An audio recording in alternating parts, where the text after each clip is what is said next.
الحمدللہ رب العالمین والصلاة والسلام علی سید الانبیاء والمرسلین اما بعد فاعوذ باللہ من الشیطان الرجیم بسم اللہ الرحمن الرحیم۔ الحمدللہ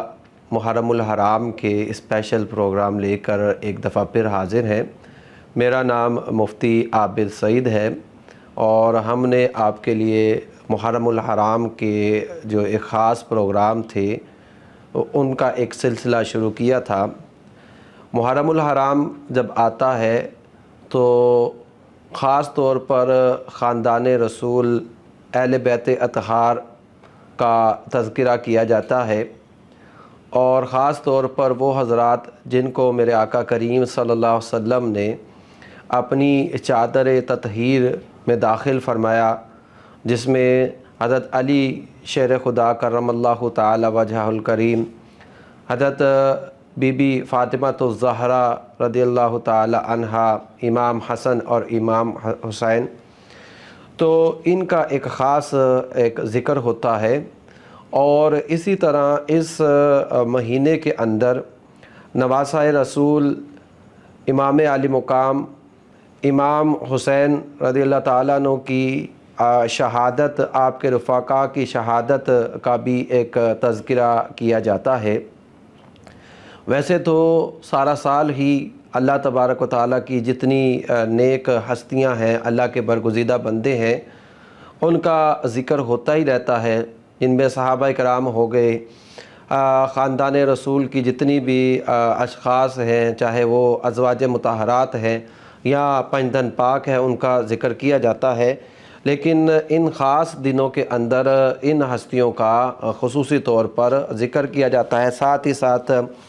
امام حسین کی قربانی وغیرہ کا بھی ذکر کیا جاتا ہے۔ آج کی جو ہمارا لیکچر ہے، اس کے اندر خلیفۃ المسلمین، داماد رسول، شوہر بطول، فاتح خیبر، حیدر کلار کرم اللہ تعالی وجہہ الکریم، امام المشارق والمغارب، غالب علی کل غالب، امیر المؤمنین خلیفۃ المسلمین حضرت سیدنا علی ابن ابی طالب کرم اللہ تعالی وجہہ الکریم کا ذکر خیر کیا جائے گا۔ آپ کی ولادت کے حوالے سے روایات پہ کوئی واضح طور پر نئی تاریخ ملتی، البتہ اس حوالے سے بعض مورخین نے یہ بات ذکر کی ہے کہ واقعہ فیل سے 30 سال بعد اور ظہور اسلام سے 10 سال قبل 13 رجب بروز جمعہ کو آپ کی ولادت ہوئی، یہ بعض مورخین نے لکھا ہے، اور اس کے اندر ویسے تاریخ کے اندر کوئی مستند روایت کے نہیں، البتہ اہل تشیع اور اہل سنت کے بعض علماء نے آپ کی جو ولادت کا دن لکھا ہے وہ 13 رجب کو جمعے کے دن لکھا ہے۔ آپ کی والدہ کا نام فاطمہ بنت اسد تھا، اور آپ کے والد کا نام جناب ابو طالب تھا۔ حضرت علی رضی اللہ تعالیٰ عنہ یہ وہ ہستی ہے کہ جن کی آپ کہہ لیجئے کہ تربیت، یا جنہوں نے آنکھ کھولی تو سب سے پہلے جس ہستی کی زیارت کی وہ میرے آقا کریم صلی اللہ علیہ وسلم کی ہے۔ اور تاریخ نگاروں نے اس حوالے سے یہ بات ذکر کی ہے کہ جب حضرت علی کی ولادت ہوئی تو آپ کی جو والدہ تھی فاطمہ بنت اسد، آپ صلی اللہ علیہ وسلم ان کے پاس تشریف لے آئے اور ان کے پاس آ کر عظیم بیٹے کی خوشخبری دی۔ تو جو آپ کی والدہ تھی وہ کہتی ہیں کہ بیٹا تو بڑا ہی خوبصورت ہے اور بڑا حسین و جمیل ہے، لیکن یہ آنکھیں نہیں کھول رہا۔ تو جب نبی پاک صلی اللہ علیہ وسلم نے آپ کو اپنی گود میں لیا تو جناب علی کرم اللہ تعالی وجہہ الکریم نے اپنی آنکھیں کھول دیں، اور محبت والوں نے اس حوالے سے اشعار بھی لکھے ہیں کہ جناب علی اس بات کا انتظار کر رہے تھے کہ کائنات کے اندر میں جس ہستی کو سب سے پہلے دیکھوں وہ میرے آقا کریم صلی اللہ علیہ وسلم کی ذات کریمہ ہو۔ تو نبی پاک صلی اللہ علیہ وسلم نے جب ان کو لیا تو آپ پھر آپ نے آنکھیں کھول دیں۔ اگر بات کی جائے تربیت کی تو جناب ابو طالب کثیر العیال تھے، کافی اولادیں تھی، اور نبوت سے قبل مکے کے اندر ایک قحط سالی تھی، اور آپ کی چونکہ اولاد کی کثرت تھی تو آپ کے جو بیٹے جعفر کو حضرت عباس نے اور علی المرتضیٰ کو نبی پاک صلی اللہ علیہ وسلم نے اپنی زیر کفالت لے لیا، اور اللہ تعالیٰ نے اپنے نبی پر قرآن اتارا، پھر بطور نبی مبعوث فرمایا۔ تو گویا کہ حضرت علی رضی اللہ تعالیٰ عنہ نے جو پروان چڑھے اور ابتدائی جتنی بھی تربیت حاصل کی وہ میرے آقا کریم صلی اللہ علیہ وسلم کے زیر سایہ اور زیر کفالت رہتے ہوئے کی۔ اور آپ کی جو ایمان لانے کے متعلق اگر دیکھا جائے تو اس کے حوالے سے کثیر روایات ہے مختلف اعتبارات سے۔ تو ان کی جو روایات کا اگر خلاصہ لے لیا جائے تو حضرت علی جو ہے وہ سب سے پہلے اسلام لائے ہیں، یعنی یہ بچوں کے اعتبار سے ہے۔ بعضوں نے کہا جو سب سے پہلے اسلام لے کے آئیں وہ حضرت خدیجۃ الکبریٰ، اور یہ قول سب سے راجح ہے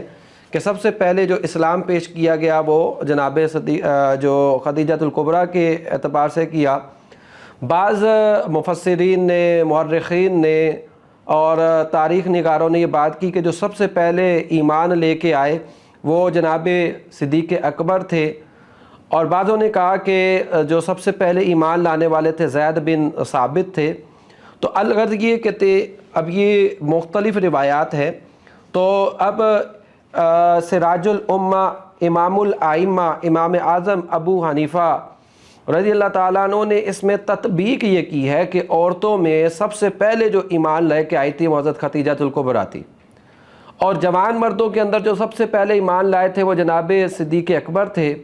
اور بچوں کے اندر جو سب سے پہلے ایمان لائے تھے وہ حضرت علی تھے، اور غلاموں کے اندر جو سب سے پہلے جنہوں نے اسلام قبول کیا وہ جناب زید بن ثابت رضی اللہ تعالیٰ عنہ۔ اب بات کی جائے کہ حضرت علی رضی اللہ تعالیٰ عنہ کے ایمان لانے سے متعلق تو ہم نے بات کر لی۔ اگر بات کی جائے حضور کے ساتھ ان کے اٹھنے بیٹھنے کی تو جناب علی المرتضیٰ شیر خدا کرم اللہ تعالی وجہ الکریم اکثر میرے آقا کریم صلی اللہ علیہ وسلم کے ساتھ رہتے اور آپ کی زیارت کرتے اور آپ کے ساتھ جو تھی آپ کی باتیں سنتے۔ جب میرے آقا کریم صلی اللہ علیہ وسلم نے اظہار نبوت فرمایا تو اس حوالے سے یہ ہے کہ میرے آقا کریم صلی اللہ علیہ وسلم نے اپنے جو قریش تھے خاندان قریش کو جمع کیا، اور جمع کرنے کے بعد ان کی گویا کہ ایک دعوت کا اہتمام کیا گیا، اور دعوت کا جو اہتمام کیا گیا تھا کہ اس میں جو کھانا پکا تھا وہ ایک آدمی کو کفایت کرتا تھا، مگر رسول اللہ صلی اللہ علیہ وسلم نے جب وہ کھانا دیا تو وہ 40 افراد کو پورا آ گیا۔ یہ میرے آقا کا معجزہ تھا۔ پھر میرے آقا کریم صلی اللہ علیہ وسلم نے بات کرنا چاہی تو ابو لہب جو تھا اس نے سب سے پہلے شور مچا دیا۔ اس کے بعد پھر دوسرے دن اسی طرح کھانے کا ایک اہتمام کیا گیا، سب کو دعوت پیش کی گئی۔ تو پہلے دن کی طرح ویسے ہی گوشت اور دودھ کا گویا کہ اہتمام تھا، اور سارا خاندان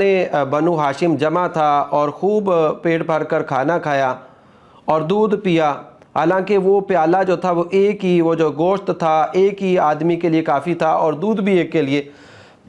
لیکن وہ سب کو کفایت کر گیا۔ پھر بات کرنا چاہیے، پھر ابو لہب نے اسی طرح کیا۔ الغرض جب تیسری دفعہ اس طرح ہوا تو تیسرے دن حضرت علی کہتے ہیں کہ میں نبی پاک صلی اللہ علیہ وسلم نے جب اعلان نبوت کر دیا کہ میں نبی ہوں اور تم مجھ پر ایمان لے آؤ، اور کیا تم اس بات کو مانتے ہو کہ پہاڑ سے پیچھے کوئی حملہ کرنے والا ہے، تو کیا اس بات پر یقین کرو گے؟ تو سب نے صادق و امین کہا۔ لیکن جب میرے آقا نے ان کے سامنے کہا کہ میں نبی ہوں تو سب نے انکار کر دیا۔ جناب علی رضی اللہ تعالی عنہ جب کھڑے ہوئے اور کہا کہ یا رسول اللہ میں آپ پر ایمان لاتا ہوں، تو آپ اب رکے رہے، پھر کہا، پھر تیسری دفعہ جب کہا گیا تو آپ صلی اللہ علیہ وسلم نے آپ کا جو ایمان تھا اس کو قبول فرمایا، اور اس طرح مختلف روایات کے مطابق 8 یا 9 سال کی عمر کے اندر آپ ایمان لے آئے۔ جہاں تک جو ہے بات کی جائے کہ حضرت علی رضی اللہ تعالیٰ عنہ کی جو شادی کی، تو نبی پاک صلی اللہ علیہ وسلم نے اپنی سب سے چھوٹی جو اور سب سے لاڈلی بیٹی سیدہ خاتون جنت فاطمۃ الزہرا رضی اللہ تعالیٰ عنہا کا نکاح حضرت علی رضی اللہ تعالیٰ عنہ سے کیا، اور جنگ احد سے 1 ماہ بعد تقریباً نصف رمضان المبارک 3 ہجری میں آپ کے ہاں پہلے بیٹے کی ولادت حضرت حسن کی ولادت ہوئی، اور 4 ہجری 3 شعبان کو دوسرے بیٹے امام حسین کی ولادت ہوئی۔ بات کی جائے اگر آپ کی بہادری کی، شجاعت کی،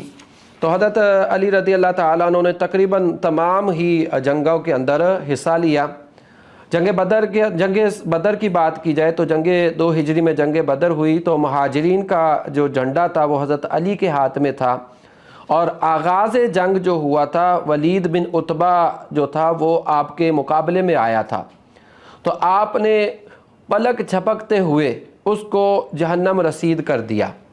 کیونکہ حیدر کرار کی جب تلوار اٹھتی تھی تو بڑے بڑے جو جابر تھے اور بڑے بڑے اپنی طاقت پر مان کرنے والے ہوتے تھے، جناب علی کا ایک وار نہ سہ سکتے، تو آپ نے جو سب سے پہلے جہنم رسید کیا وہ ولید بن عتبہ کو کیا۔ اس کے بعد عام حملے ہوئے، اور حضرت علی کی جو تلواریں تھیں وہ بجلی کی طرح گرجتی تھیں، اور جو آپ کے سامنے آتا آپ اس کو واصل جہنم کر دیتے۔ اور محققین نے تاریخ طبری کے اندر یہ موجود ہے کہ آپ نے کم و بیش جو ہے 70 سے لوگوں کو جو ہے واصل جہنم کیا۔ جنگ خندق کی اگر بات کی جائے، اگر حضرت علی کی شجاعت پہ تھوڑا سا لے لیا جائے، جنگ خندق کی بات کی جائے تو یہ جنگ خندق جو تھی وہ 5 ہجری کو ہوئی تھی، جس میں لڑائی نہیں ہوئی، صرف ایک جگہ سے کفار نے خندق عبور کرنے کی کوشش کی۔ آپ جانتے ہیں کہ اس کے خندق کھودنے کے لیے صحابہ کرام لگے رہے، اور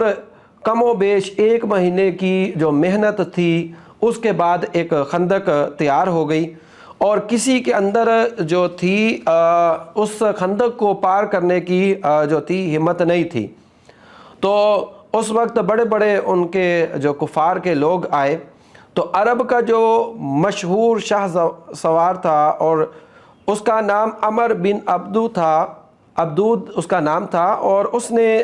کہا کہ میں جو حضرت علی سے مقابلہ کروں گا، وہ کسی طرح اگر آ گیا، اور حضرت علی کے مقابلے میں جب آیا، شیر خدا اس نے جب شیر خدا پر وار کیا تو شیر خدا نے اپنی ڈھال سے اس کے وار کو روک لیا، لیکن جب آپ نے وار کیا تو اس کی جو وہ ڈھال تھی وہ بھی پھٹ گئی، اور اس کو جو ہے سر اور کندھوں کے عین درمیان وار کر دیا، اور اس طرح اس کو واصل جہنم کر دیا۔ غزوہ خیبر کی بات کی جائے تو خیبر جو تھے 7 ہجری میں وقوع پذیر ہوا، اور اس خیبر کو فتح کرنے کے لیے جلیل القدر صحابہ جو تھے وہ جنگ خیبر کے لیے آتے جاتے رہے، لیکن یہ جو خیبر تھا فتح نہیں ہو رہا تھا۔ یہ اللہ تعالیٰ کی مشیت تھی، اللہ تعالیٰ جس کو چاہے نواز دے، جس پر اپنا کرم فرمائے، اور جس کے ہاتھوں چاہے فتح عطا فرمائے۔ تو جب یہ فتح نہیں ہو رہا تھا تو میرے آقا کریم صلی اللہ علیہ وسلم نے فرمایا کل میں اس کے ہاتھ جھنڈا عطا کروں گا اور لشکر کا سردار بناؤں گا جو اللہ اور اس کے رسول سے محبت رکھتا ہے، اور وہ بھی اس سے محبت رکھتے ہیں۔ اگلے دن ہر صحابی کے ذہن کے اندر یہ تھا کہ شاید جو ہے آج مجھے جھنڈا دیا جائے۔ حضرت عمر فاروق کے متعلق سیرت نگاروں نے لکھا ہے، حضرت عمر فاروق فرماتے تھے کہ میرا کبھی بھی امارت کا کوئی سرداری کی تمنا نہیں تھی، لیکن اس دن میں اٹھ اٹھ کے اپنی گردن حضور کی طرف بڑھا رہا تھا کہ شاید حضور مجھے اس لشکر کا جو ہے وہ سپہ سالار بنا دیں اور مجھے اپنا علم عطا فرما دیں۔ اور مقصد یہی تھا کہ وہ جو حضور نے بشارت دی تھی کہ وہ اللہ اور اللہ سے رسول سے محبت رکھتا ہے اور اللہ کے رسول اس سے محبت رکھتے ہیں۔ لیکن بہرحال حضور نے جب دیکھا تو حضرت علی کو نہ پایا، تو پوچھا آئینہ علی، علی کہاں ہے؟ تو صحابہ نے عرض کی وہ بیمار ہیں، ان کی آنکھیں دکھتی ہیں۔ تو میرے آقا کریم صلی اللہ علیہ وسلم نے فرمایا کہ علی کو لاؤ۔ جب انہیں لایا گیا تو آپ صلی اللہ علیہ وسلم نے ان کی آنکھوں میں اپنا لعاب دہن لگا دیا تو آپ کی آنکھیں فوراً ٹھیک ہو گئی۔ یہ میرے آقا کریم صلی اللہ علیہ وسلم کی ایک معجزہ تھا۔ پھر میرے آقا کریم صلی اللہ علیہ وسلم نے وہ جو علم تھا، وہ جھنڈا تھا، وہ آپ کے ہاتھ میں دیا اور خیبر نکلنے کا حکم فرمایا۔ تو جب میرے آقا خیبر کی طرف روانہ ہوئے، اور اس وقت خیبر کے اندر بڑے جنگجو لوگ تھے، جن کے اندر جو تھا ایک تھا مرحب تھا، اس نے آپ کو للکارا اور کہا کہ میں مرحب ہوں، بہادر ہوں، تجربہ کار ہوں۔ تو جناب علی شیر خدا کرم اللہ تعالی وجہ الکریم نے فرمایا کہ سنو، میری ماں نے میرا نام حیدر رکھا ہے، میں جنگل کے خوفناک شیر کی طرح ہوں۔ حضرت علی ہمیشہ دشمن کو پہل کرنے دیتے کہ پہلے تم کر لو حملہ، تاکہ تمہارے دل کے اندر حسرت نہ رہے، کیونکہ جب جو ہے شمشیر حیدر اٹھتی ہے تو پھر سامنے والا مقابلہ کر نہیں سکتا۔ تو اس لیے جناب علی نے کہا کہ تم کر لو تاکہ تمہارے دل کے اندر پچھتاوا نہ رہے کہ مجھے پہلے وار کرنے دیتے۔ جب اس نے وار کیا تو جناب علی نے اس کا وار روک لیا، لیکن جب جناب علی نے وار کیا تو اس پہ عین جو سر میں لگا اور اس کا جو تھا وہ خود بھی پھٹ گیا، اور جو تلوار ذوالفقار تھی اس نے اس کا سر چیر دیا۔ اس طرح وہ واصل جہنم ہو گیا۔ تو یہ جو تھی حضرت علی کی یہ بہادری تھی، اور یہ جو آپ کی جرأت تھی، اور آپ کی اگر جرأت کے تذکروں پر اگر کلام کیا جائے تو کئی جو ہے اس کے میں ہمارے پروگرام ہو سکتے ہیں۔ بات کی جائے اگر اعلان غدیر خم کی، تو حجت الوداع کے اختتام پر نبی کریم صلی اللہ علیہ وسلم نے مدینہ طیبہ کا رخ کیا، اور ایک جگہ آپ نے پڑاؤ ڈالا، اور اسے غدیر خم کہتے تھے، یہ ایک کنواں تھا۔ تو وہاں سارے لوگ جمع، آگے بعد نے کہا کہ یہ علاقہ تھا، بہرحال اس میں اقوال ہیں۔ تو وہ سارے لوگ جو یمن گئے تھے نبی کریم صلی اللہ علیہ وسلم کے ساتھ تھے، نبی کریم صلی اللہ علیہ وسلم نے چاہا کہ ان تمام لوگوں کو جو حضرت علی سے بے جا شکایتیں رکھتے ہیں، کچھ لوگوں نے شکایتیں کی، خواہ وہ یمن سے تھے یا مدینے میں، تو آپ نے ایک کجاوے سے ایک دوسرے پر کھڑے کر کے بلند آوازیں جو تھی ان کو بلائی، اور حضرت علی کا ہاتھ پکڑا اور فرمایا من کنت مولاہ فہذا علی مولاہ، اللہم والی من والہ وعاد من عادہ۔ تو میرے آقا کریم صلی اللہ علیہ وسلم نے اس وقت یہ اعلان فرما دیا کہ لوگوں سن لو، جس شخص کا میں محبوب ہوں، میں مولا ہوں، علی بھی اس کا مولا ہے، اور جو علی کو محبت رکھتا ہے میں بھی اس سے محبت رکھتا ہوں، اور جو علی سے بغض رکھتا ہے تو وہ گویا کہ مجھ سے بغض رکھتا ہے۔ تو یہ میرے آقا کریم صلی اللہ علیہ وسلم نے اس غدیر خم کے موقع پر ایک اعلان فرما دیا، اور اس کے بعد جناب علی کو گویا کہ مولا قرار دیا۔ آپ کی علم کی بات کی جائے تو آپ کے علم کے بے شمار واقعات ہیں کہ آپ کو قضاء کے مسئلے میں، وراثت کے مسئلے میں، فیصلوں کے مسئلے میں آپ کو ایک سند کی حیثیت سمجھا جاتا تھا، اور جناب عمر فاروق رضی اللہ تعالیٰ عنہ اپنے جتنے بھی فیصلے تھے ان فیصلوں کے اندر آپ کو بطور مشورہ اور آپ کو بطور مشیر ضرور استعمال کیا جاتے تھے، اور کئی فیصلے ایسے تھے کہ جس کے اندر حضرت عمر فاروق رضی اللہ تعالیٰ عنہ سے بظاہر ایک اجتہادی خطا ہو رہی تھی، جناب علی رضی اللہ تعالیٰ عنہ نے اس کی جو تصحیح فرمائی اور درست مسئلے کی نشاندہی فرمائی۔ تو جناب علی رضی اللہ تعالیٰ عنہ کی سیرت پر جو ہے کتابیں کافی ہیں، تو ابھی چونکہ وقت کے اندر ہماری وسعت کم ہے،